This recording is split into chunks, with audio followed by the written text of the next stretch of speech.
La parole de Dieu a la capacité de transformer. La parole de Dieu est capable. On l'appelle la lumière, on l'appelle le sel, on l'appelle le marteau qui brise le roc, on l'appelle la matrice même de la création. Parce que quand Dieu parle, il y a toujours des accomplissements qui accompagnent sa parole.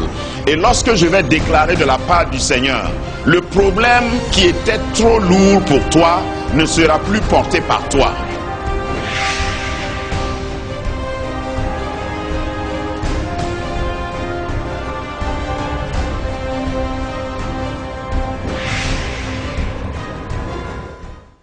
Aujourd'hui, jusqu'à hier, je me disais qu'aujourd'hui, on allait juste célébrer les victoires que nous avons remportées pendant la semaine, jusqu'à ce que Dieu me dise, c'est pas fini.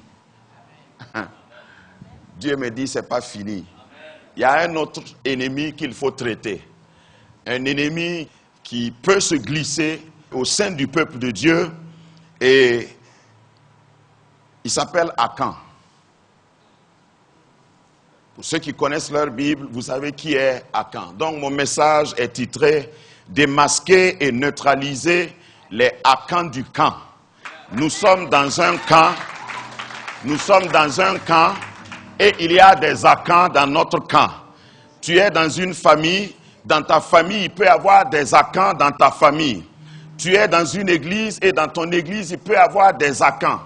Tous les Akans sont des porteurs de masques. C'est-à-dire que tu ne peux pas connaître leur vrai visage. Ils ont un sourire évangélique pentecôtiste charismatique, comme tous les autres, mais en bas, il y a souvent un démon qui ne dit pas son nom. Et lorsque tu as un Akan, cette histoire, lorsque l'Esprit de Dieu m'a amené à méditer sur cette situation, je me suis posé des questions.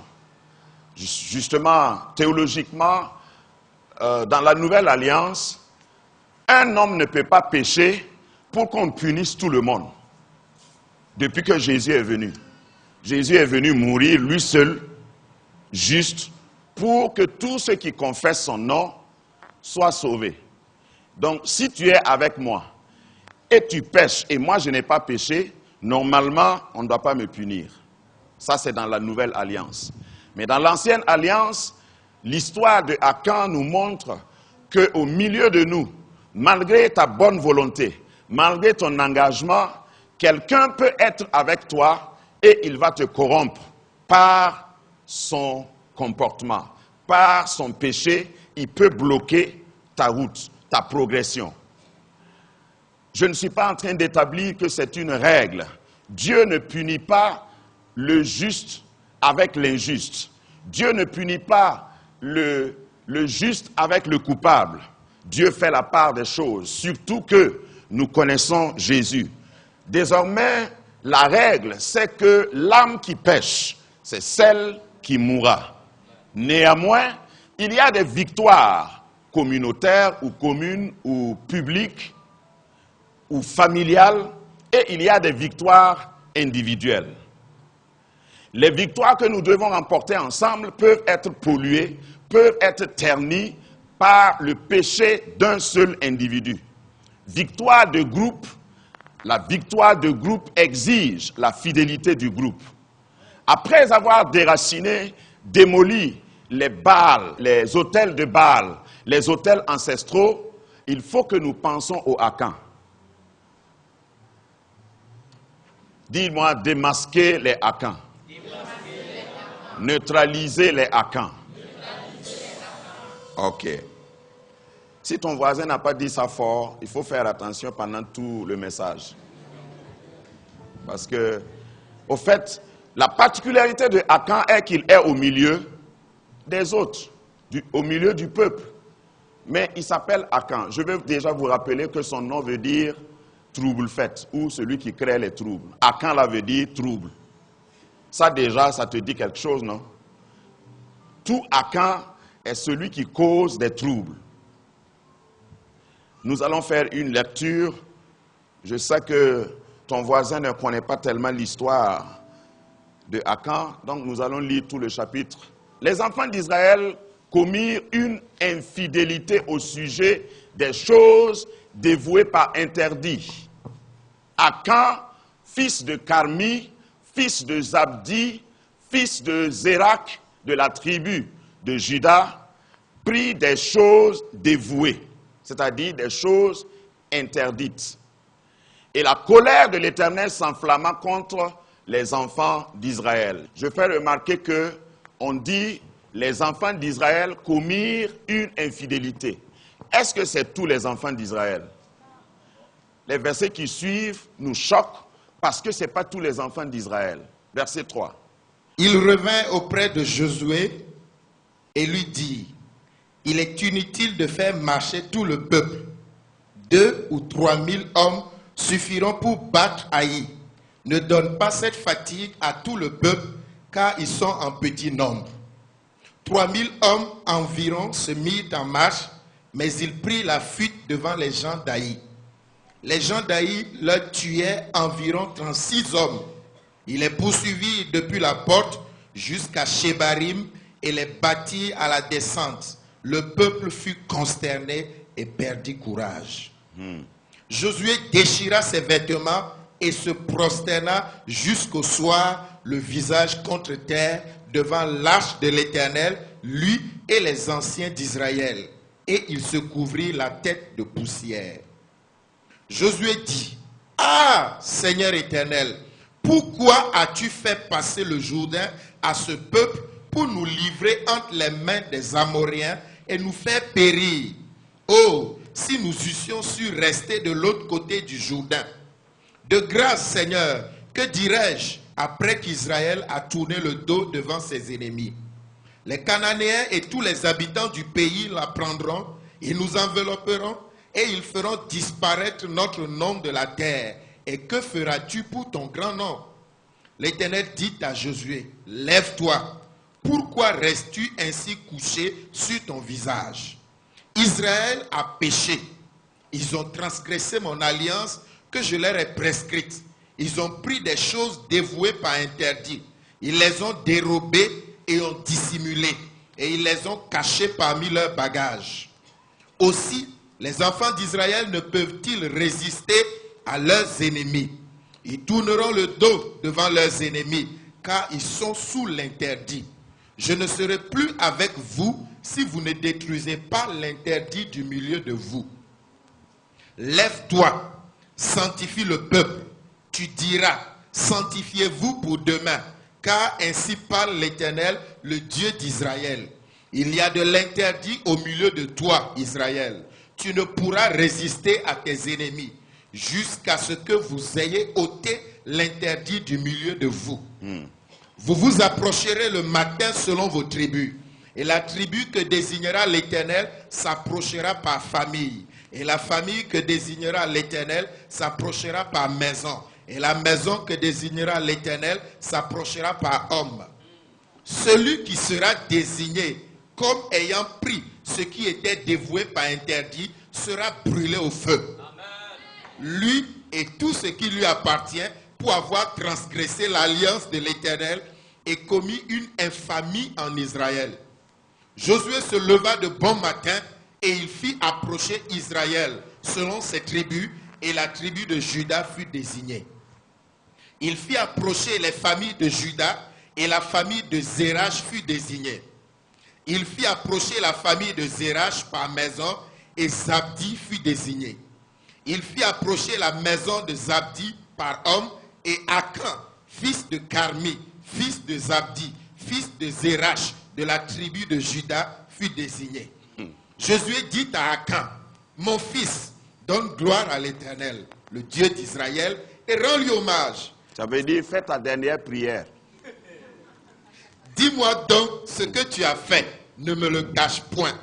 Akan répondit à Josué et dit, il est vrai que j'ai péché contre l'Éternel, le Dieu d'Israël, et voici ce que j'ai fait. j'ai vu dans le butin un beau manteau de Shinéar, Dis, il a vu.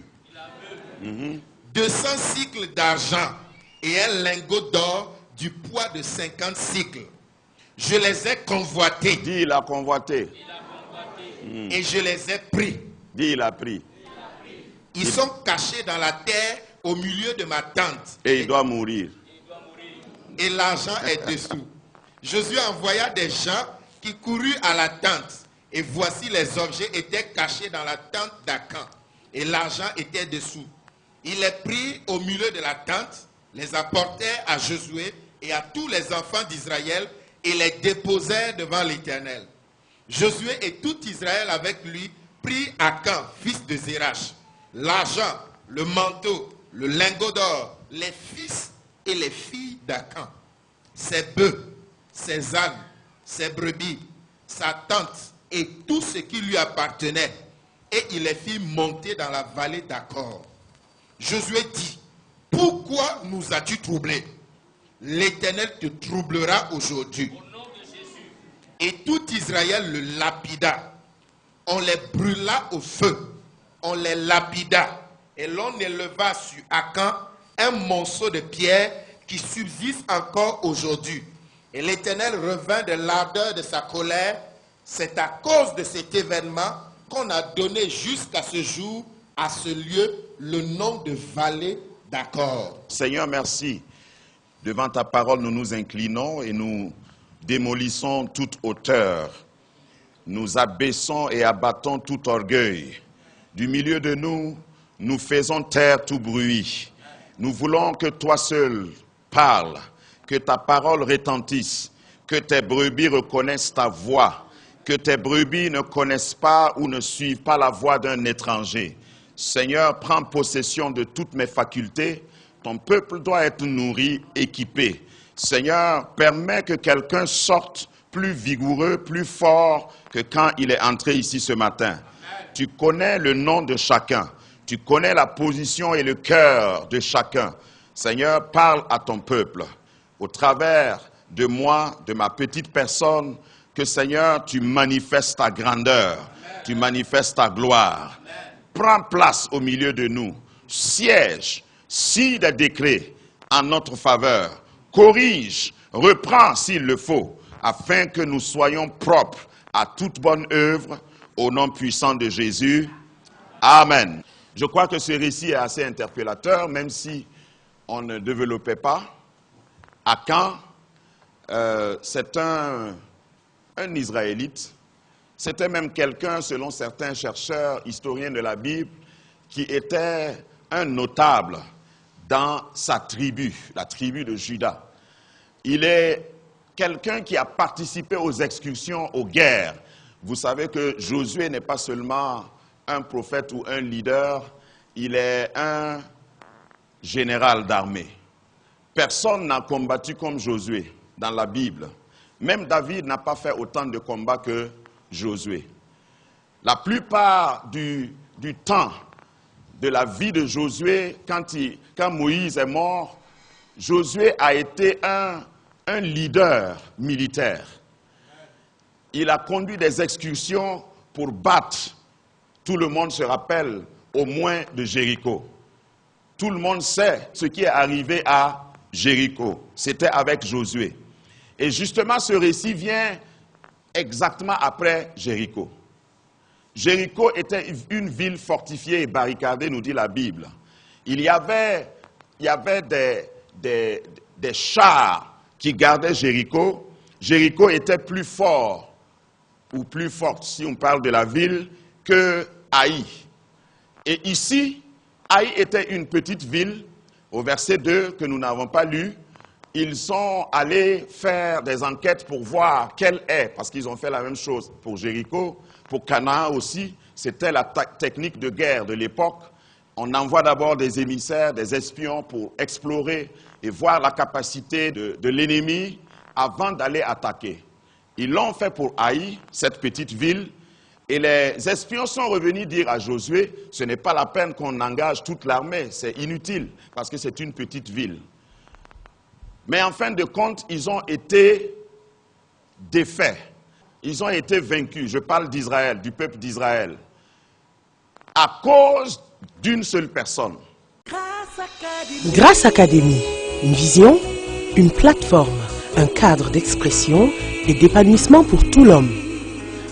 Une ambassade du royaume de Dieu, un peuple d'adorateurs, un centre multiracial, une église sans cloison avec pour seule passion vivre la réalité de l'évangile de Jésus-Christ. Grâce Académie, une voix prophétique et une vision pour sa génération. Situé à Ouagadougou, à 700 mètres de l'ambassade des États-Unis, côté Est. Grâce Académie. Les victoires que nous devons avoir ensemble impliquent que tout le monde soit en accord. J'ai dit que théologiquement, on ne peut pas condamner quelqu'un qui n'a pas péché parce qu'il est dans une famille de pécheurs. On ne peut pas condamner un individu qui n'a pas péché parce qu'il appartient à un groupe de pécheurs. Ce n'est pas un principe biblique dans la Nouvelle Alliance. Mais lorsque vous voulez gagner ensemble, comme Église, je ne serai pas long. Hein? Je vais aller droit au but et je suis déjà droit dans le but. Lorsque nous sommes ensemble assis et que nous voulons gagner des victoires collectives, il est important que chacun fasse attention à son cœur. Dis à ton voisin, voisin, moi je veux gagner, donc fais attention à toi. Parce que même la ville peut être petite, elle peut ne pas être à ta taille, mais parce que c'est une victoire collective. On ne parle jamais, quand on parle d'armée, ce n'est pas une seule personne.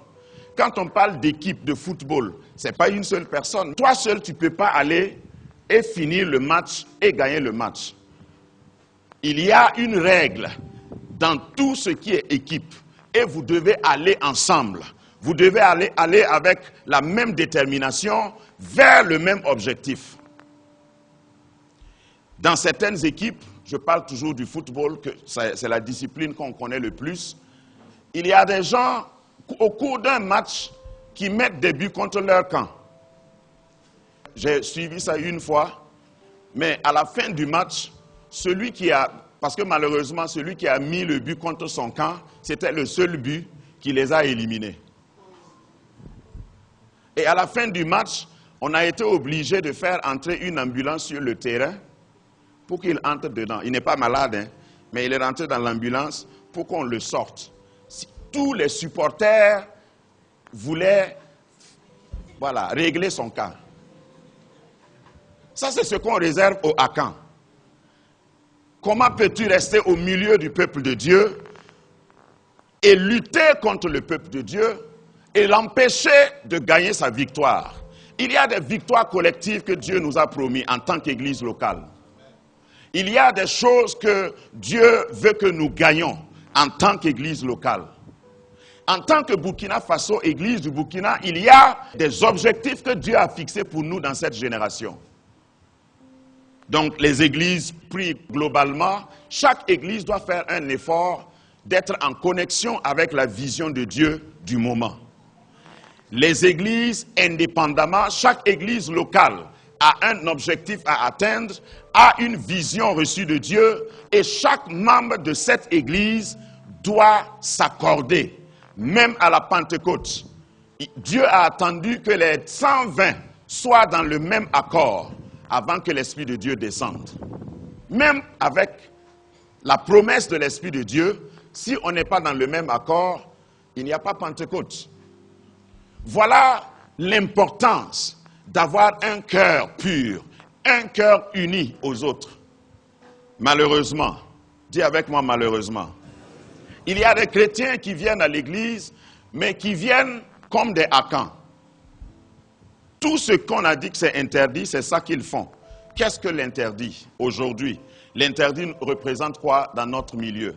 L'interdit, ce n'est pas seulement le péché que tu as commis, parce que ton péché va te suivre. Dis à ton voisin, ton péché ne peut pas me suivre. Parce que moi, je sais où je vais aller pour confesser mes péchés. Si toi, tu restes dans ton péché sera attaché à toi. Maintenant, lorsqu'il s'agit de victoire collective, tu nous mets seulement en retard. Nous voulons avancer. Toi, tu as un autre cœur, tu as une autre pensée, tu as un autre objectif, tu as ton agenda personnel et tu nous mets en retard. Mais sous le son de ma voix, ce message n'est pas seulement un message d'avertissement, mais c'est aussi un message sentence. Parce que Dieu avertit toujours avant d'agir. Dieu avertit toujours avant de corriger. Si tu es un Akan, hey, il faut faire attention parce que Dieu veut faire avancer son peuple. Il y a des choses, j'étais en train de définir ce que c'est que le péché d'Akan. Il y a des choses que Dieu nous donne et il dit, vous ne devez pas faire ça. Ou bien donner une instruction et dire, dans cette période, voilà ce que vous devez faire. Et si vous êtes au milieu des gens, et puis vous démobilisez les autres. Vous êtes un pharisien. Et Jésus n'a pas été tendre avec les scribes et les pharisiens. Il a même dit, malheur à vous, scribes et pharisiens. Parce que vous êtes à la porte. Vous ne voulez pas entrer et vous empêchez ceux qui veulent entrer aussi d'entrer. Et quand Jésus te dit malheur, tu es vraiment malheureux. Au fait, c'est un mot gentil pour te dire tu es maudit. Jésus n'a pas été tendre avec ceux qui avaient l'esprit d'Akan ou le syndrome d'Akan. Akan, c'est ce monsieur qui va être dans l'église. Lorsqu'on donne un mot d'ordre, il discute. Il dit à son voisin, oh, ça c'est quoi encore? Lui-même, il ne veut pas faire. Mais si ça ne tenait qu'à lui, il n'y a pas de problème. Mais il va essayer de mobiliser les autres pour qu'ils ne fassent pas. La vie m'instruit qu'il n'y a pas de famille où il n'y a pas d'Akan. Il n'y a pas d'église où il n'y a pas d'Akan. Mais les Akans sont traités de la même manière, depuis l'Ancien Testament jusque dans le Nouveau Testament, jusqu'au retour de Jésus.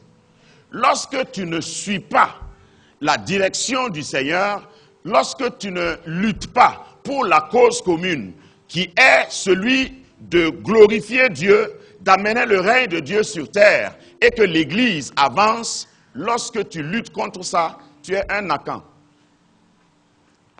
Et Akan est parti quelque part pour t'attendre, et tu vas le rejoindre. Dieu ne marchande pas ses lois, il ne marchande pas ses commandements. Ce qui est énervant, c'est de voir que le verset commence par les enfants d'Israël commirent, ou les enfants d'Israël commirent une infidélité au sujet des choses. Pourquoi on dit les enfants d'Israël? Alors que c'est une seule personne. Pourquoi tu dois me retarder? Toi tu ne veux pas aller, laisse-moi partir. Dis-le à ton voisin, si toi tu ne veux pas aller, laisse-moi, je veux partir. Parce que le fait qu'on vienne au culte comme ça, si tu ne fais pas attention, tu vas croire que tout le monde est pur, tout le monde est bon, tout le monde est saint. Il y a des gens qui viendront à l'église et qui vont sortir, aller ailleurs. Je ne vais pas dire le nom de là où ils vont aller là. Donc quand tu viens à l'église, faites attention aux Akans. Il y a des Akans qui eux-mêmes ne veulent pas. Ils ne veulent pas obéir, mais ils veulent aussi t'empêcher d'obéir. Il n'y a pas que les prophètes de Baal, il n'y a pas que les idoles ou les autels qu'il faut renverser. Dieu m'a dit, dis à mon peuple de faire attention aux Akans, de les démasquer. J'ai reçu le message comme ça. De les démasquer, c'est-à-dire tu mets même de la peinture sur eux pour savoir qu'ils ne doivent pas faire partie de ta compagnie, de ton cercle. Parce qu'il y a des gens, la parole de Dieu le dit d'ailleurs, les mauvaises compagnies corrompent les bonnes mœurs. Tu as beau être sincère, si tu as comme collègue, comme ami, comme camarade, comme copine et copain, un Akan, tu risques de ne pas vaincre Aï. Aï était une petite ville, de rien du tout. Pour Israël, effectivement, on n'avait pas besoin de toute l'armée. Il y a des défaites qui ne s'expliquent pas dans ta vie. Dans ta vie personnelle, quelquefois tu échoues à des endroits où tu ne devrais normalement pas échouer. En plus de tous les autres examens personnels que tu dois faire, il faut te demander si tu n'es pas en compagnie d'un Akan. Dans un couple, s'il y a un des partenaires qui est Akan, le couple ne va pas gagner. Dans un comité, s'il y a un Akan dans le comité ne va pas gagner. Vous faites la réunion, vous convenez, vous vous levez, et généralement les Akans là, ils ne parlent pas en réunion. Quand ils viennent, au moment où vous discutez, ils ne disent rien. Et quand ils sortent, ils commencent à dire, bon, vraiment, moi je sais que ça là, ça ne va pas marcher. Mais si je dis, on va dire que c'est moi encore. Ça là, moi je vous préviens, ça ne va pas marcher. Attendez voir. Des prophètes de malheur, ce sont des Akans. Lorsque tu es déterminé, d'ailleurs, par rapport à la foi, j'ai prêché un jour et j'ai intitulé ce message qui est en relation avec ce que je dis, la foi sans béquille. Il faut que tu puisses te tenir toi seul pour déclarer, confesser et professer ta foi. Parce que nous sommes arrivés à une étape où si tu veux dire allons-y, à chaque fois, il y a des gens tu n'auras pas toujours des gens pour aller avec toi. Et c'est quand tu tiens à aller avec du monde que les Akans peuvent te vaincre. Si tu dis Seigneur, même si je suis seul, j'irai. Tu vas voir. Mais puisqu'il y a aussi un domaine et une dimension de la foi que nous devons vivre ensemble. Dans la parole de Dieu, il y a plus de 57, dans le Nouveau Testament plutôt, plus de 57 fois, on a l'expression les uns les autres. Les uns les autres. Aimez-vous les uns les autres. Faites du bien les uns aux autres, etc. Souvent, j'aurais souhaité que la Bible s'arrête seulement à les uns, sans les autres. Comme ça, je prends mes responsabilités en main. Mais il y a des choses que Dieu veut qu'on fasse ensemble. Donc, tu es condamné à être de cœur avec les autres. Je le dis comme je le sens et comme je l'ai reçu. Il faut que chaque fois tu t'examines. Parce que le faux christianisme consiste à dire, moi je suis le Seigneur seulement. Je m'en fous des autres. Ça c'est le deuxième point. Après avoir dit, ça ne va pas, décrit les Akans qui disent ça ne va pas marcher, ce projet-là ne va pas aller loin. Même si on a prié. Ils sont là pendant la prière, mais après ils professent, ils prophétisent le malheur, ils disent ça ne va pas marcher. Il y a même des gens qui parlent à des mariages. Pendant qu'ils mangent à la réception, le marié a préparé, leur donné, ils sont là en train de manger et boire, et puis ils disent entre eux, en tout cas ils se sont mariés, on verra bien. Pourtant ils mangent leur nourriture. Tu es en train d'attirer une malédiction sur ta tête. Académie, rebâtir, restaurer, réparer.